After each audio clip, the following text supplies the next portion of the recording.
ఇది నా బైబిలు, ఇది దేవుని వాక్యం. నేను దీనిని నమ్ముచున్నాను. నేనేమై ఉన్నానని బైబిల్ చెప్తున్నదో అది నేనై ఉన్నాను. బైబిల్లో నావని చెప్పబడినవన్నీ నేను కలిగి ఉన్నాను. నేను చేయగలనని చెప్పబడినవన్నీ నేను చేయగలను. నా మనస్సు నూతన పరుచుకున్నట వలన నేను రూపాంతరము చెందుతున్నాను. ఈరోజు దేవుని చిత్తం వైపు మరొక అడుగు ముందుకు వేస్తున్నాను. నేను క్రీస్తు వలె మార్పు చెందుతున్నాను. నేను పరిశుద్ధాత్మ ద్వారా శక్తి పొందుకొనుచున్నాను. దేవుడు నన్ను పిలిచిన పిలుపు కొరకైన కోరిక, క్రమశిక్షణ, తీర్మానము కలిగి ఉన్నాను.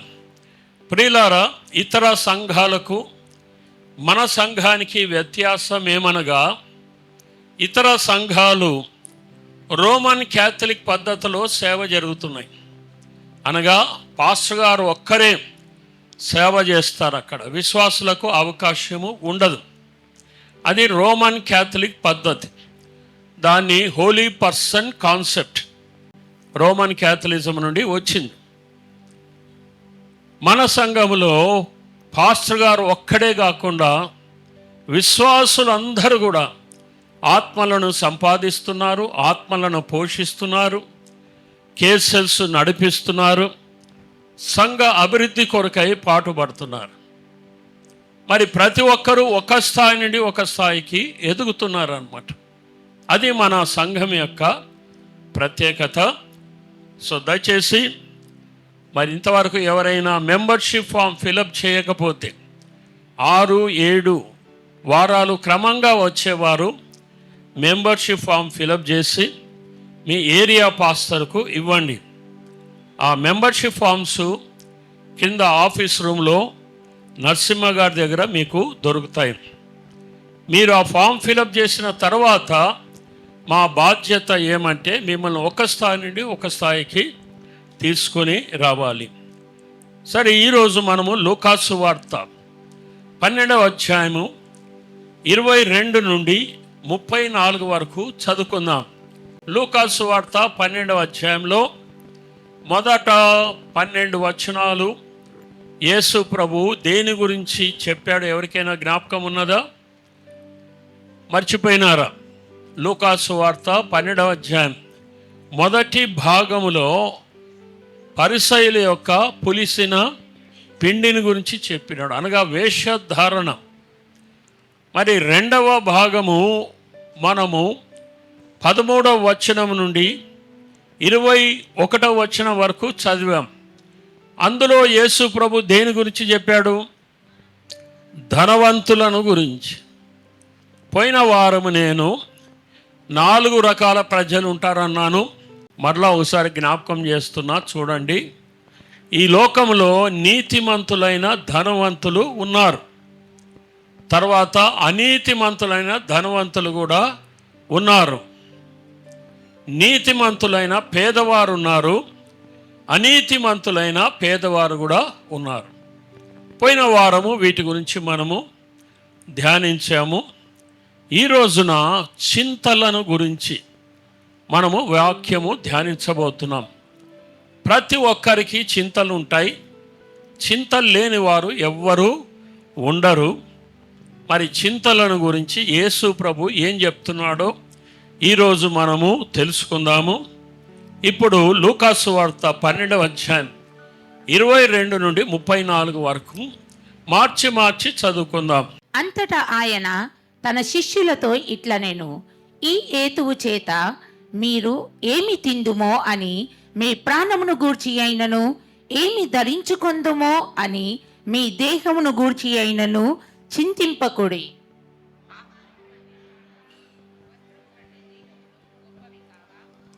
కాకుల సంగతి విచారించి చూడుడి, అవి విత్తవు, కోయవు, వాటికి గరిసె లేదు, కొట్టు లేదు, అయినను దేవుడు వాటిని పోషించుచున్నాడు. మీరు పక్షుల కంటే ఎంతో శ్రేష్ఠులు.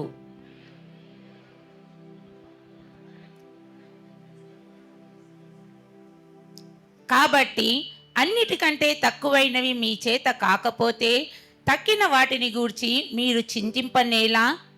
పువ్వులేలా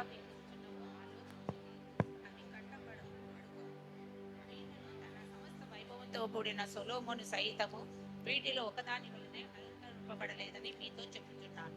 నేడు పొలములో ఉండి రేపు పొయ్యిలో వేయబడు అడవి గడ్డిని దేవుడు ఇలాగూ అలంకరించిన ఎడల అల్ప విశ్వాసులారా, మీకు మరి ఎంతో నిశ్చయముగా వస్త్రములనిచ్చును.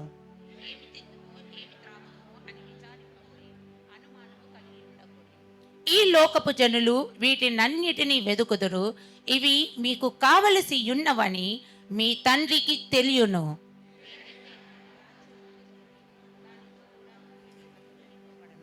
చిన్న మంద, భయపడకుడి, మీకు రాజ్యము అనుగ్రహించుటకు మీ తండ్రికి ఇష్టమై ఉన్నది.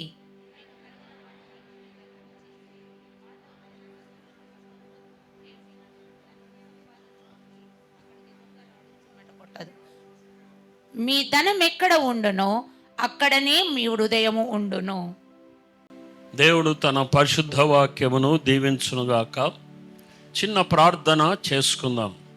ఈరోజు వాక్య భాగం ద్వారా మనందరితో దేవుడు మాట్లాడే విధంగా ప్రార్థన చేసుకుందాం. ప్రేమ కలిగిన మా పరలోకపు తండ్రి, యేసు ప్రభు నామమున మీకు వందనాలు, స్తోత్రాలు చెల్లిస్తున్నాం నాయన.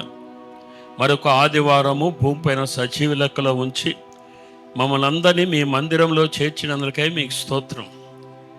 ఆశ కలిగిన ప్రాణాలను తృప్తిపరుస్తానని చెప్పినావు తండ్రి. ఈరోజు వాక్య భాగం ద్వారా నాతో మాతో మాట్లాడమని యేసు ప్రభు నామమున ప్రార్థించి వేడుకొంచున్నాం తండ్రి, ఆమెన్. గమనించండి సందర్భము. యేసు ప్రభు ఆయన శిష్యులు ఉన్నారు. శిష్యులు సమస్తము వదిలిపెట్టి యేసు ప్రభును వెంబడిస్తూ ఉన్నారు. బహుశా వాళ్ళల్లో ఒక అనుమానం కలిగి ఉండవచ్చు, లేక ఒక ప్రశ్న కలిగి ఉండవచ్చు. ఏంటి ఆ ప్రశ్న అంటే, యేసు ప్రభును మనం వెంబడిస్తున్నాం, బాగానే ఉన్నది, కానీ మనకు రోజు తిండి ఎవరు పెడతారు? మనం వేసుకోవడానికి బట్టలు ఎక్కడి నుండి తెచ్చుకోవాలి అని బహుశా వాళ్ళు ఆలోచన చేస్తున్నారేమో. కాబట్టి యేసు ప్రభు తన శిష్యులను చూసి ఈ సందర్భం మాట్లాడుతూ ఉన్నాడు అన్నమాట. ఎందుకంటే యేసు ప్రభు ఎక్కడికి పోయినా కొన్ని వేల మంది జనాలు గుంపులు గుంపులుగా ఆయన దగ్గరికి వస్తూ ఉన్నారు.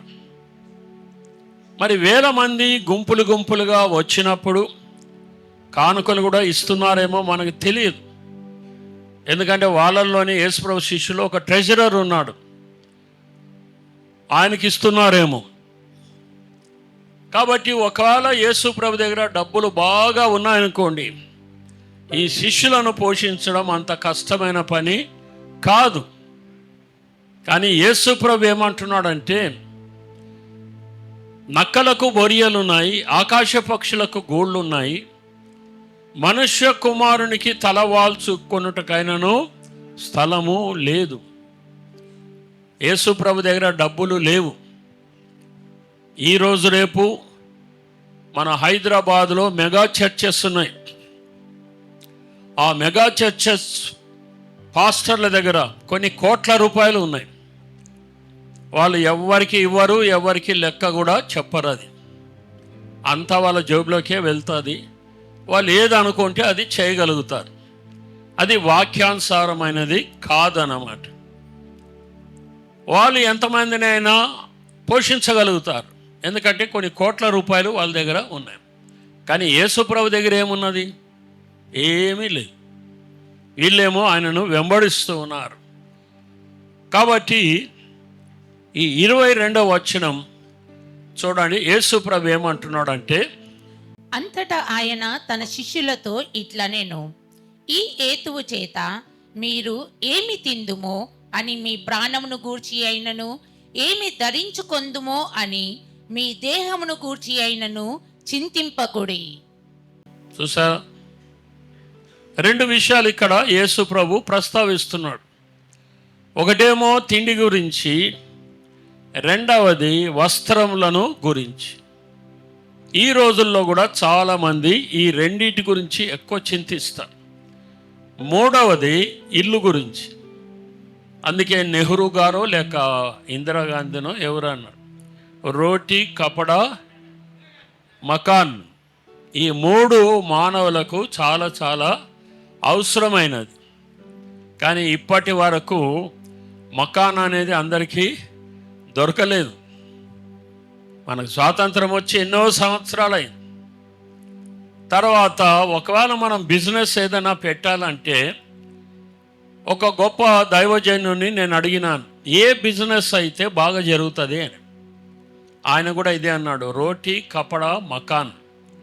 ఎవరైతే తిండి విషయంలో రెస్టారెంట్లు ఓపెన్ చేస్తారో వాళ్ళ బిజినెస్ బాగా జరుగుతుంది. ఎందుకంటే తిండిపోతులు ఎక్కువైపోయినారు. తర్వాత బట్టల షాపులు వాళ్ళు మంచిగా డబ్బులు సంపాదిస్తున్నారు. రియల్ ఎస్టేట్ వాళ్ళు ఇంకెక్కువ సంపాదిస్తున్నారు. ఒక్కొక్కసారి వాళ్ళ వ్యాపారం డౌన్ అవుతుంటుంది, ఒకసారి ఎక్కువ అవుతుంటుంది. రియల్ ఎస్టేట్ అంటే ఇండ్లు కట్టించడం అన్నమాట.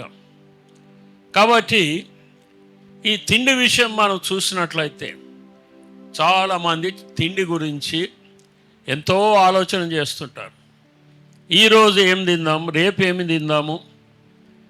పైన ఇంతకుముందు బయటికి వెళ్ళి షాప్లో కొనుక్కోవాల్సి వచ్చేది, మార్కెట్కి వెళ్ళి కొనుక్కోవాల్సి వచ్చేది. ఇప్పుడు అదేమీ అవసరం లేదు కదండి. చేతిలో సెల్ ఫోన్ ఉన్నది, స్మార్ట్ ఫోన్ ఉన్నది, గూగుల్ పే ఉన్నది, పే ఫోన్ ఉన్నది.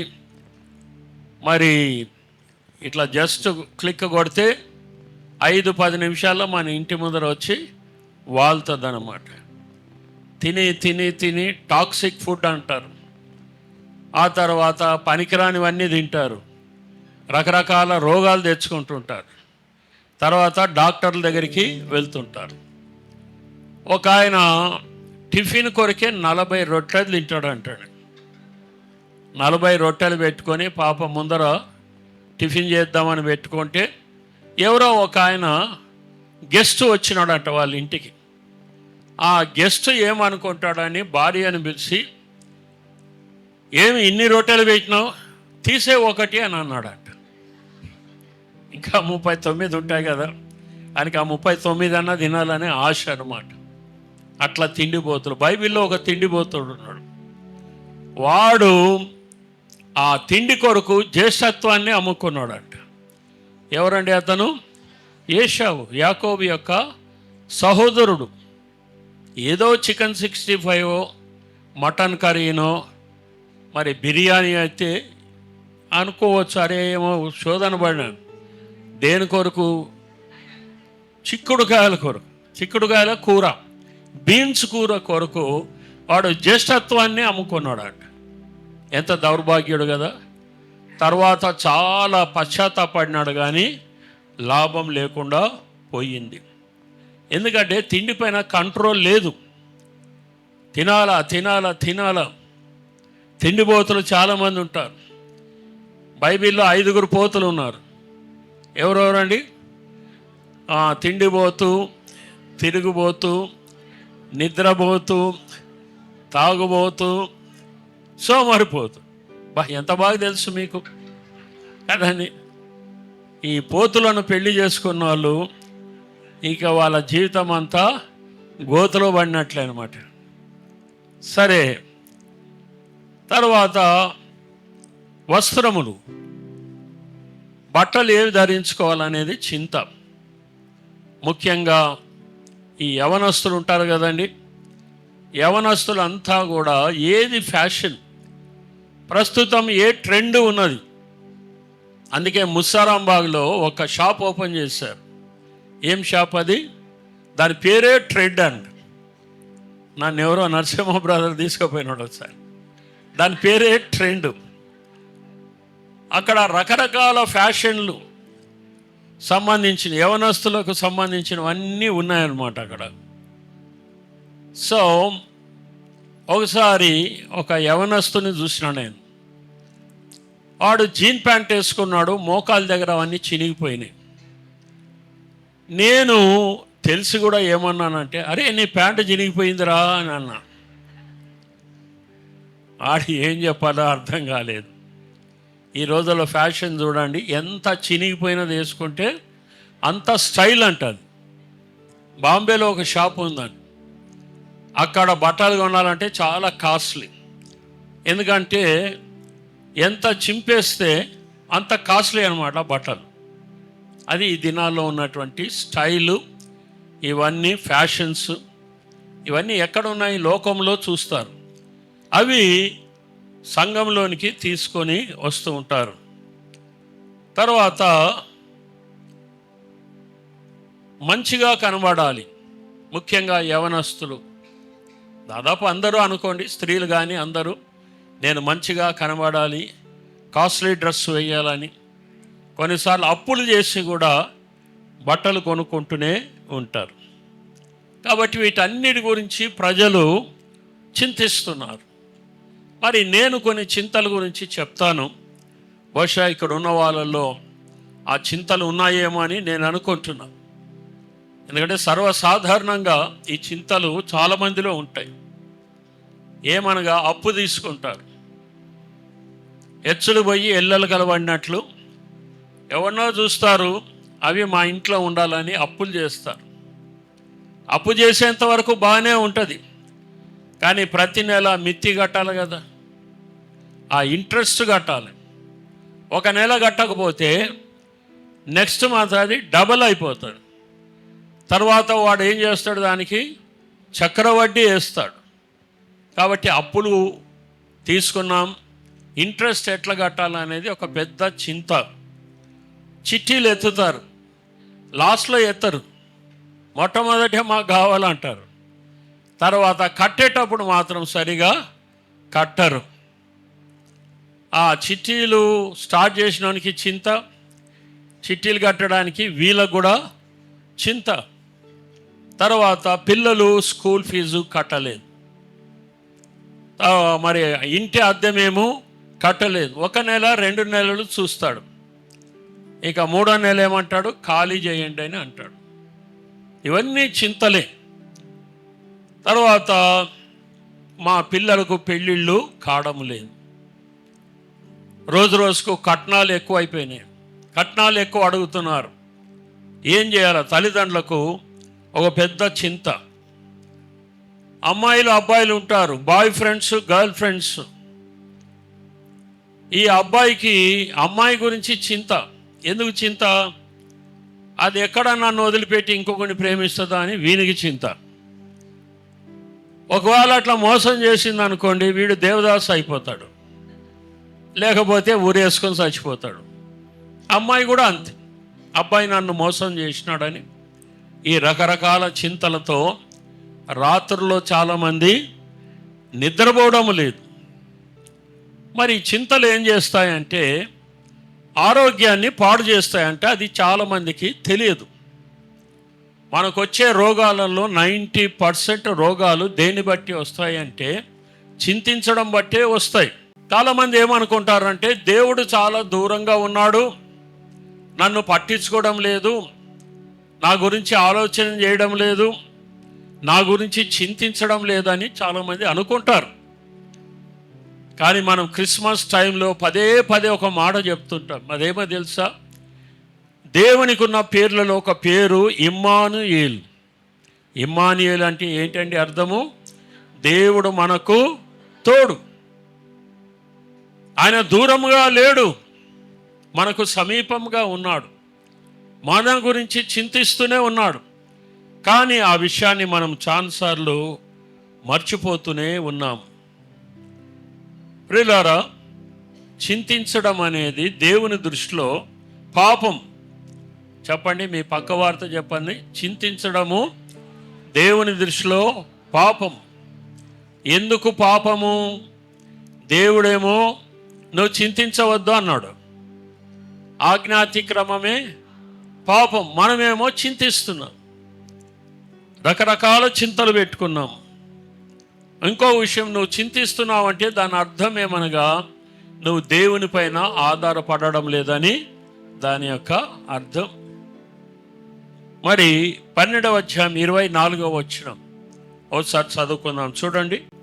కాకుల సంగతి విచారించి చూడుడి, అవి విత్తవు కోయవు, వాటికి గరిసె లేదు, కొట్టు లేదు, అయినను దేవుడు వాటిని పోషించుచున్నాడు. మీరు పక్షుల కంటే ఎంతో శ్రేష్ఠులు. చూసారా, ప్రభువు చింతించవద్దు అని చెప్తుంటే వీళ్ళకి అర్థం కావడం లేదు. ఇంక ఎట్లా చెప్తే బాగుంటుందని దేవుడు కాకులను, పక్షులను ఒక ఉదాహరణగా తీసుకున్నాడు. కాకిని ఎవ్వరూ ప్రేమించరండి. చాలా పక్షులను పెంచుకుంటారు కానీ కాకిని మాత్రం ఎవరు పెంచుకోరు. అసహ్యంగా ఉంటుంది, నల్లగా ఉంటుంది, దాని అలవాట్లు మంచివి కాదు. మరి ఎందుకు దేవుడు కాకి గురించి చెప్తున్నాడు? మీరందరూ అసహించుకున్న ఆ కాకిని గురించి కూడా నేను ఆలోచన చేస్తున్నాను. పక్షులను గురించి నేను ఆలోచన చేస్తున్నాను. అవి విత్తవు, కోయవు, కొట్లలో కూర్చుకునవు, అయినా మీ పరలోకపు తండ్రి వాటన్నిటి గురించి ఆలోచన చేస్తున్నాడు. మీరు పక్షుల కన్నా శ్రేష్టమైన వారు కాదా? కాకుల కన్నా శ్రేష్టమైన వారు కాదా? ఇంక ఎట్లా చెప్తే అర్థమవుతుందండి వీళ్ళకు? ఎందుకు చింతిస్తున్నాం? యేసుప్రభు ఇంత క్లియర్గా మనతో అంటున్నాడు. ఇంకోటి గమనించండి, యేసుప్రభు పక్షుల కొరకు ప్రాణం పెట్టలేదు, కాకుల కొరకు ప్రాణం పెట్టలేదు, జంతువుల కొరకు ప్రాణం పెట్టలేదు. ఆఖరికి చెప్పాలంటే దేవదూతల కొరకు కూడా ఆయన ప్రాణము పెట్టలేదు. ఎవరి కొరకు ప్రాణం పెట్టినాడు? మన కొరకు ప్రాణం పెట్టినాడు. నీ కొరకు సమస్త పరలోక వైభవం మొదలుపెట్టి ఆయన తను తాను రిక్తునిగా చేసుకొని ఈ లోకానికి దిగి వచ్చినాడు. నీ కొరకై సిలువలో ప్రాణం పెట్టాడు, రక్తం గార్చాడు. అటువంటి యేసు ప్రభు మనల్ని వదిలిపెడతాడా? మన అవసరాలు తీర్చలేడా? ఎందుకు మనము చింతిస్తున్నాం? ఎవరికి వారే దీన్ని ప్రశ్నించుకోవాలని ప్రభునామమున నేను మీకు మనవి చేస్తున్నాం. మరి ప్రియులారా, 25, 26 వచనాలు ఒకసారి చదువుదాం. ఇదే వాక్య భాగాన్ని ఈ వారమంతా మనం ధ్యానించబోతున్నాం. ఎక్కడ ధ్యానించబోతున్నాము? Very good, కేర్సెల్స్లో. దేవుని కృపను బట్టి ఆదివారము మందిరంలో కూడుకుంటున్నాం, వారమంతా గృహాలలో కూడుకుంటున్నాం. ఆ గృహాలలో కేర్సెల్ లీడర్సు ఈ వాక్య భాగాన్ని మీకు బైబిల్ స్టడీగా నడిపిస్తారు. సో దయచేసి ఎవరైతే కేర్సెల్స్కి వెళ్ళడం లేదో మీకు దగ్గరలో ఉన్న కేర్సెల్కి వెళ్ళడానికి ప్రయత్నము చేయండి. 25, 26 వచనాలు చదువుకుందాం. మరియు మీలో ఎవడు చింతించుట వలన తన ఎత్తును మూరడెక్కువ చేసుకొనగలడు? కాబట్టి అన్నిటికంటే తక్కువైనవి మీ చేత కాకపోతే తక్కిన వాటిని గూర్చి మీరు చింతింపనేలా? చింతించడం ద్వారా ఒక మోరెడు ఎత్తవుతామా? మనం కాము కదా, అది మన చేత కాదు కదా. నువ్వు ఎన్ని ప్రయత్నాలు చేసినా 1 ఇంచు కూడా నువ్వు పెరగలేవు.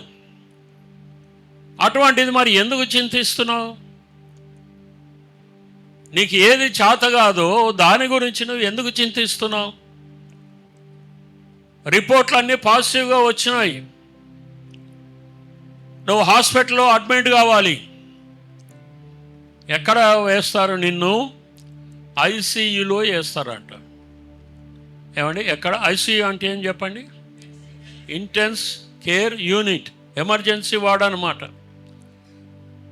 ఇక నీకు అన్నీ కూడా వ్యతిరేకంగా ఉన్నాయి. మరి ఒక దైవజనుడు ఏమన్నాడంటే, ఐసీయూ అంటే ఏమో తెలుసా అండి? ఐసీయూ, నువ్వు ఎమర్జెన్సీలో వార్డులో ఉన్నప్పుడు డాక్టర్లు చేతులెత్తేసినారు, ఇక లాభం లేదన్నారు. ఇప్పుడు ఎవరిని చూడాలా నువ్వు? ఆ దేవుని చూడాలి. దేవుని స్తోత్రం, హల్లెలూయా. ఆయనే దిక్కు అన్నమాట. ఈ కొత్తపేట దగ్గర విక్టర్ ఐజాక్ గారు అని, నేను యవన ప్రాయంలో ఉన్నప్పుడు అప్పుడే కొత్తగా రక్షణ పొందినాను. అక్కడ విక్టర్ ఐజాక్ గారి భార్య అందరూ వాళ్ళ భర్తలతో మందిరానికి వస్తూ ఉంటే ఈమెకు చాలా బాధ కలిగేదంట. తన భర్త రక్షణ కొరకు ప్రార్థన చేసేది. ఆయన తాగుబోతు. రెండవది ఆర్టీఓ ఆఫీసర్గా పనిచేస్తున్నాడు, జీతం బాగానే ఉన్నది. ఆఖరికి ఆమె ఏమని ప్రార్థన చేసిందంటే, విసిగిపోయి, ప్రభా ఈయనను ఒక దెబ్బ కొట్టైనా సరే ఈయనకు రక్షణ దయచే ప్రభా అన్నదంట. అదే వారంలో ఆయన కొత్తపేట దగ్గర నడుచుకొని వస్తున్నాడు. బండి పాడైపోయిందేమో మనకు తెలియదు. హార్ట్ అటాక్ వచ్చింది, రోడ్డు పైన పక్కన పడిపోయినాడు. ఇక వాళ్ళు వీళ్ళు వచ్చి ఆయనను ఉస్మానియా హాస్పిటల్కి తీసుకువెళ్ళినారు.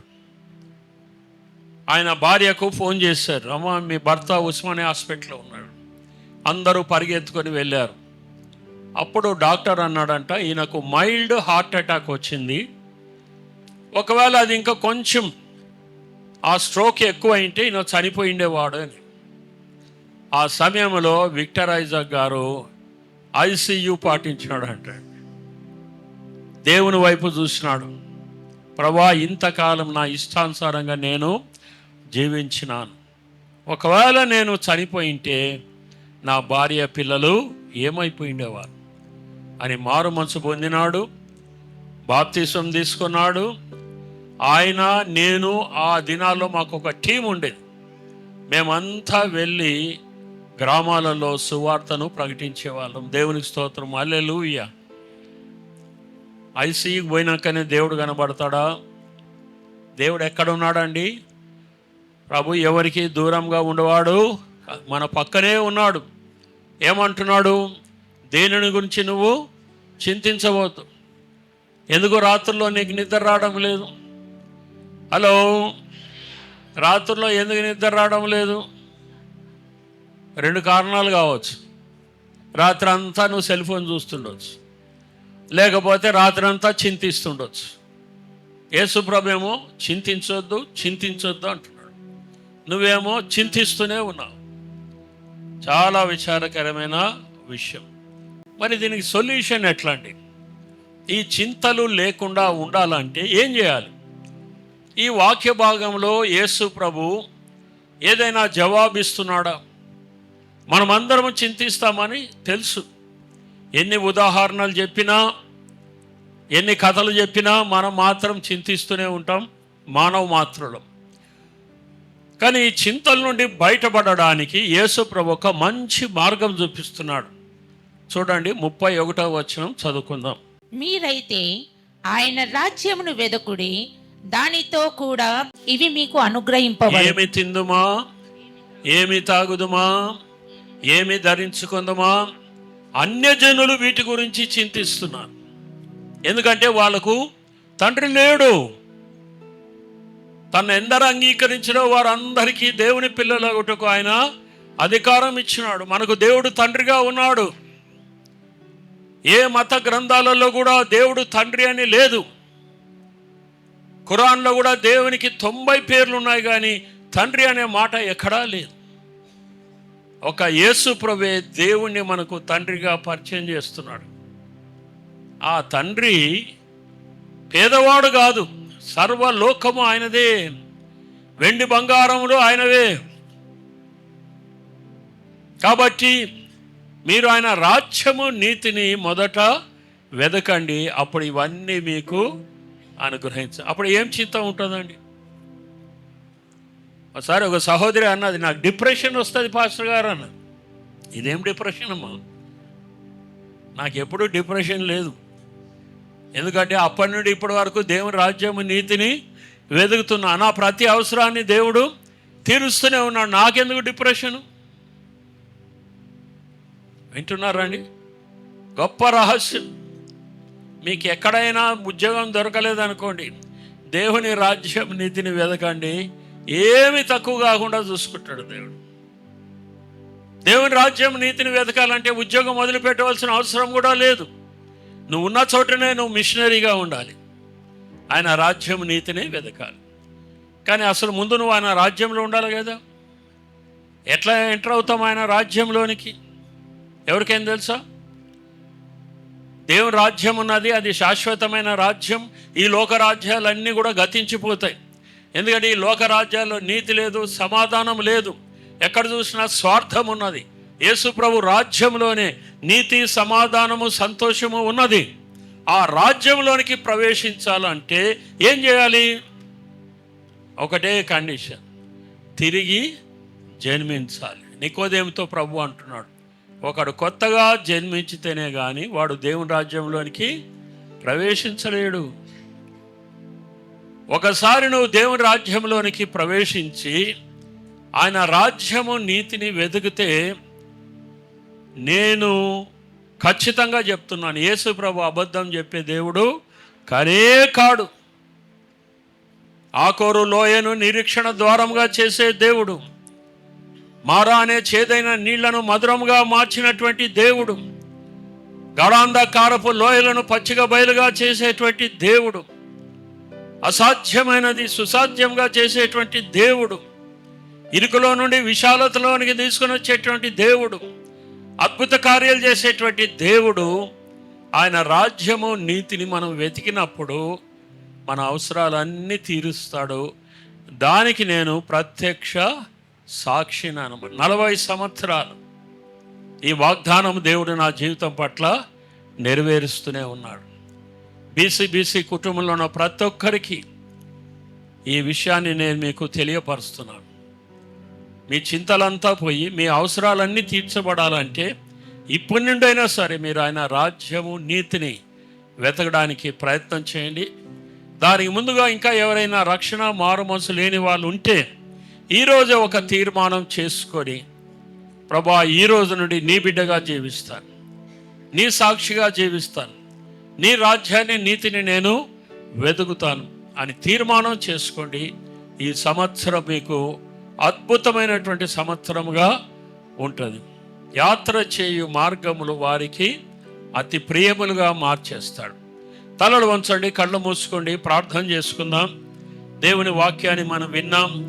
ప్రియ సహోదరుడా, ప్రియ సహోదరి, దేని గురించి నువ్వు చింతిస్తున్నావు? నీ ఉద్యోగం గురించి నువ్వు చింతిస్తున్నావా? నీ పిల్లల గురించి నువ్వు చింతిస్తున్నావా? ఏమి తిందుమా, ఏమి తాగుదుమా అని దాని గురించి చింతిస్తున్నావా? నీ భవిష్యత్తు గురించి నువ్వు చింతిస్తున్నావా? దేని గురించి నువ్వు చింతిస్తున్నావు? ప్రభు అంటున్నాడు, దేనిని గురించి మీరు చింతపడవలసిన అవసరము లేదు. నా రాజ్యము నీతిని మొదట వెతికితే చాలు.